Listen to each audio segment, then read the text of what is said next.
2025च्या खरीप हंगामापासून पीक विमा योजनेत सुधारित बदल करण्यात आले आहेत. पूर्वीची ₹1 पीक विमा योजना ही रद्द करण्यात आली आहे. त्यातील पहिला महत्त्वाचा बदल म्हणजे शेतकऱ्यांना आता ₹1 पीक विमा योजना भरून योजनेत सहभागी होता येणार नाही. आता शेतकऱ्यांना पूर्वीप्रमाणे खरीप हंगामासाठी विमा संरक्षित रकमेच्या 2% व रब्बी हंगामासाठी 1.5% ही रक्कम भरावी लागेल. आणि दोन्ही हंगामातील नगदी पिकांसाठी विमा संरक्षित रकमेच्या 5% एवढा हप्ता भरावा लागणार आहे. उर्वरित रक्कम राज्य व केंद्र सरकारकडून विमा कंपन्यांना देण्यात येईल.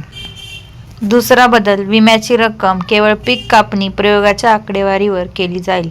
याआधी ट्रिगरच्या आधारे भरपाई निश्चित केली जात होती. पीक पेरणीपासून ते काढणीच्या कालावधीपर्यंत वीज कोसळणे, गारपीट, चक्रीवादळ, पूर, भूस्खलन, अतिवृष्टी, दुष्काळ, पावसातील खंड, कीड, रोग यामुळे उत्पादनात होणारी घट विचारात घेतली जाऊन पीक विम्याची मदत केली जाणार आहे.